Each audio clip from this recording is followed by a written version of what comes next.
আসসালামু আলাইকুম, সবাইকে স্বাগত জানাচ্ছি বিডি ভিউজে। আপনাদের সঙ্গে আছি আমি ইশরফি দিবা। জাতিসংঘ আবারও স্পষ্টভাবে জানিয়ে দিয়েছে যে বাংলাদেশে ২০২৪ সালের জুলাই গণঅভ্যুত্থানকে কেন্দ্র করে পরিচালিত তাদের মানবাধিকার তদন্ত প্রতিবেদনের বিশ্বাসযোগ্যতা নিয়ে সংস্থাটির কোনো সন্দেহ নেই। নিউ ইয়র্কে জাতিসংঘ সদর দপ্তরে অনুষ্ঠিত নিয়মিত ব্রিফিংয়ে জাতিসংঘের মুখপাত্র স্টিফেন দুজারিকের দেয়া এই মন্তব্য বাংলাদেশের সাম্প্রতিক রাজনৈতিক ইতিহাসের অন্যতম গুরুত্বপূর্ণ আন্তর্জাতিক প্রতিক্রিয়া হিসেবে বিবেচিত হচ্ছে, বিশেষ করে যখন ক্ষমতাচ্যুত আওয়ামী লীগ সরকারের নেতাকর্মী ও সমর্থকরা দীর্ঘদিন ধরে জাতিসংঘের প্রতিবেদনের বিভিন্ন তথ্য এবং উপসংহারকে চ্যালেঞ্জ করে আসছেন। তখন জাতিসংঘের এই অবস্থান আন্তর্জাতিক অঙ্গনে নতুন করে তাৎপর্য সৃষ্টি করেছে। আরও বিস্তারিত থাকছে ওয়াহিদ ফারুকীর প্রতিবেদনে।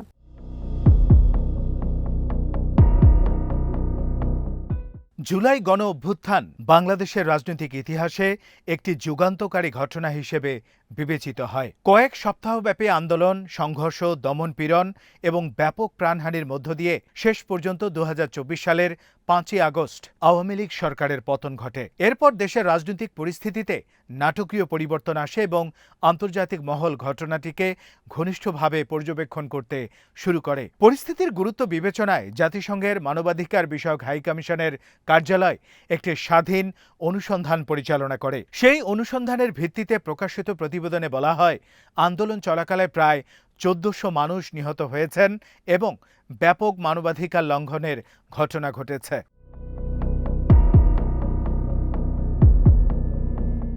এই প্রতিবেদন প্রকাশের পর থেকেই আওয়ামী লীগের বিভিন্ন পর্যায়ের নেতারা এর বিরুদ্ধে অবস্থান নেন। তাদের দাবি ছিল, প্রতিবেদনে উল্লেখ করা হতাহতের সংখ্যা বাস্তবতার সাথে সামঞ্জস্যপূর্ণ নয় এবং বিভিন্ন অভিযোগ যাচাই বাছাই ছাড়া অন্তর্ভুক্ত করা হয়েছে। আওয়ামী লীগের সমর্থকরা আরও অভিযোগ করেন যে রাজনৈতিক উদ্দেশ্য প্রণোদিত মহল আন্তর্জাতিক সংস্থাগুলোকে বিভ্রান্ত করেছে। তবে জাতিসংঘের সাম্প্রতিক বক্তব্য থেকে স্পষ্ট হয়েছে যে সংস্থাটি এখনও তাদের অনুসন্ধানী প্রতিবেদনের ওপর পূর্ণ আস্থা রাখছে।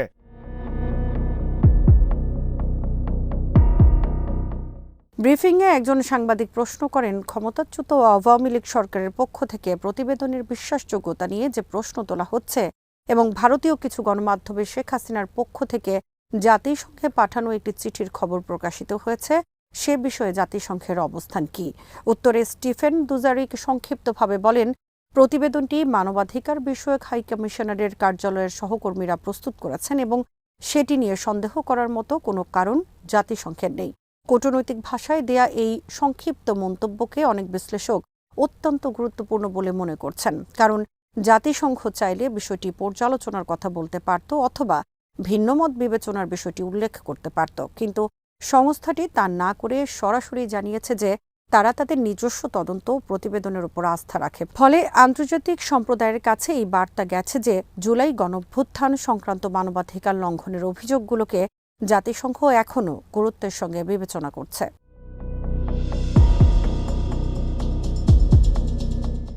জুলাই আন্দোলনকে ঘিরে বাংলাদেশের অভ্যন্তরে যে রাজনৈতিক বিতর্ক রয়েছে, জাতিসংঘের এই অবস্থান সেটিকেও নতুন মাত্রা দিয়েছে। আন্দোলনের সমর্থকরা দীর্ঘদিন ধরে দাবি করে আসছেন যে আন্দোলনের সময় রাষ্ট্রীয় বাহিনীর অতিরিক্ত শক্তি প্রয়োগের কারণে বিপুল সংখ্যক মানুষের প্রাণহানি ঘটেছিল। তাদের মতে অভ্যুত্থান ছিল জনগণের স্বতঃস্ফূর্ত গণজাগরণ, যা দীর্ঘদিনের রাজনৈতিক সংকট, গণতান্ত্রিক অধিকার হরণ এবং দমনপীড়নের বিরুদ্ধে বিস্ফোরিত হয়েছিল। অন্যদিকে আওয়ামী লীগের সমর্থকরা বরাবরই দাবি করে আসছেন যে পরিস্থিতি ছিল অনেক বেশি জটিল এবং সহিংসতার জন্য শুধু সরকারকে দায়ী করা সঠিক নয়।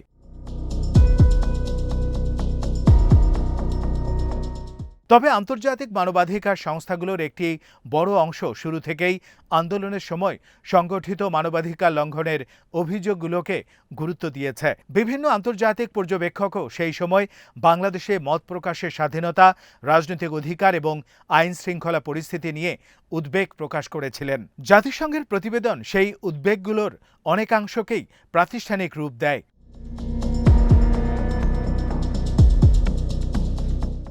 বিশ্লেষকদের মতে জাতিসংঘের এই অবস্থান ভবিষ্যতে সম্ভাব্য আন্তর্জাতিক তদন্ত, বিচারিক প্রক্রিয়া কিংবা মানবাধিকার সংক্রান্ত আলোচনায় প্রভাব ফেলতে পারে।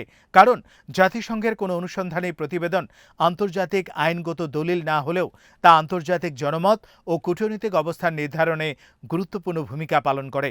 অনেক সময় এমন প্রতিবেদন পরবর্তী আন্তর্জাতিক তদন্ত কিংবা জবাবদিহিমূলক উদ্যোগের ভিত্তি হিসেবেও ব্যবহৃত হয়।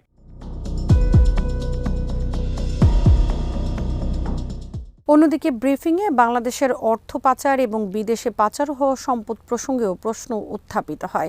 জবাবে স্টিফেন দুজারিক বলেন, বিভিন্ন দেশ থেকে অবৈধভাবে অর্জিত অর্থ বিদেশে পাচার হয়ে যাওয়া একটি অত্যন্ত গুরুত্বপূর্ণ বৈশ্বিক সমস্যা। তিনি উল্লেখ করেন, এই ধরনের অর্থ পাচার উন্নয়নের পথে বড় বাধা সৃষ্টি করে এবং জনগণের সম্পদ জনগণের কাছে ফিরিয়ে আনার জন্য আন্তর্জাতিক সহযোগিতা অত্যন্ত প্রয়োজন।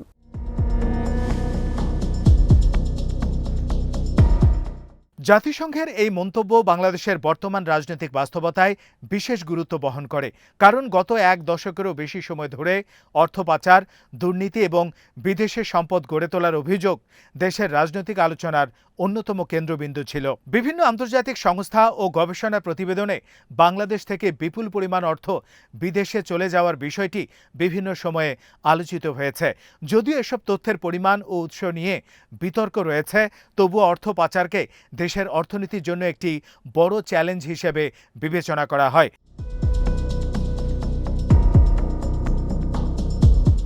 অর্থনীতিবিদদের মতে অবৈধভাবে বিদেশে অর্থ পাচার হলে দেশের বিনিয়োগ, কর্মসংস্থান এবং উন্নয়ন কর্মকাণ্ড ক্ষতিগ্রস্ত হয়। যে অর্থ দেশের শিল্প, শিক্ষা, স্বাস্থ্যসেবা বা অবকাঠামো উন্নয়নে ব্যবহৃত হওয়ার কথা তা বিদেশি ব্যাংক বা সম্পদে রূপান্তরিত হলে জাতীয় অর্থনীতি দীর্ঘমেয়াদে ক্ষতির মুখে পড়ে। ফলে জাতিসংঘের মন্তব্য শুধু বাংলাদেশের জন্য নয়, উন্নয়নশীল বিশ্বের বহু দেশের জন্যই প্রাসঙ্গিক।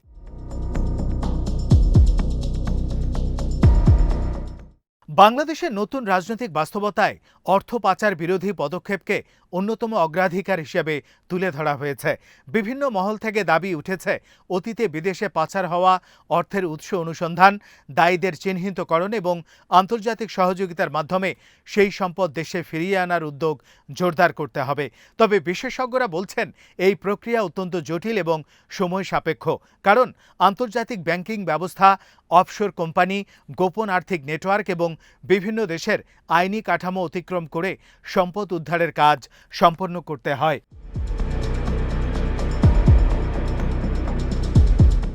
জাতিসংঘের বক্তব্যে মূলত দুটি গুরুত্বপূর্ণ বিষয় সামনে এসেছে: মানবাধিকার লঙ্ঘনের জবাবদিহি এবং অর্থনৈতিক অপরাধের জবাবদিহি। প্রথম ক্ষেত্রে প্রশ্ন হচ্ছে, আন্দোলনের সময় প্রাণহানি ও সহিংসতার জন্য দায়ী কারা? আর দ্বিতীয় ক্ষেত্রে প্রশ্ন হচ্ছে, জনগণের সম্পদ অবৈধভাবে বিদেশে সরিয়ে নেওয়ার সঙ্গে কারা জড়িত?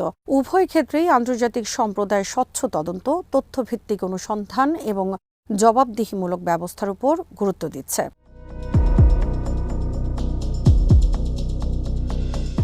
পর্যবেক্ষকদের মতে বাংলাদেশের সামনে এখন সবচেয়ে বড় চ্যালেঞ্জ হলো অতীতের ঘটনাগুলো নিয়ে রাজনৈতিক বিভাজনের ঊর্ধ্বে উঠে একটি গ্রহণযোগ্য সত্য অনুসন্ধান করা। জুলাই গণ অভ্যুত্থান নিয়ে ভিন্ন মত থাকতেই পারে, কিন্তু প্রকৃত ঘটনা, প্রাণহানির সঠিক হিসাব এবং মানবাধিকার লঙ্ঘনের অভিযোগ সম্পর্কে নিরপেক্ষ অনুসন্ধানই দীর্ঘমেয়াদে জাতীয় ঐক্যমত গঠনে সহায়ক হতে পারে। একইভাবে অর্থ পাচারের অভিযোগগুলোর ক্ষেত্রেও রাজনৈতিক বক্তব্যের পরিবর্তে তথ্য প্রমাণ ভিত্তিক তদন্ত প্রয়োজন।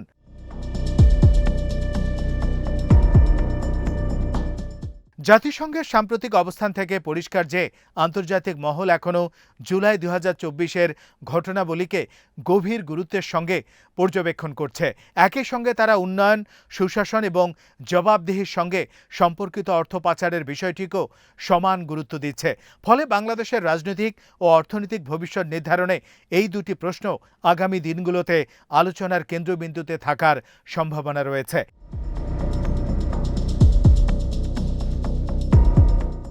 সবশেষে বলা যায়, জাতিসংঘের এই বক্তব্য শুধু একটি কূটনৈতিক প্রতিক্রিয়া নয়, এটি বাংলাদেশের সাম্প্রতিক ইতিহাস, মানবাধিকার পরিস্থিতি, রাজনৈতিক জবাবদিহি এবং অর্থনৈতিক সুশাসন নিয়ে চলমান আন্তর্জাতিক আলোচনার একটি গুরুত্বপূর্ণ প্রতিফলন। জুলাই গণ-অভ্যুত্থান এবং তার পরবর্তী ঘটনাবলীকে ঘিরে বিতর্ক যতদিন থাকবে, ততদিন জাতিসংঘের এই অবস্থান দেশীয় ও আন্তর্জাতিক উভয় পর্যায়ে আলোচনার অন্যতম গুরুত্বপূর্ণ বিষয় হয়ে থাকবে।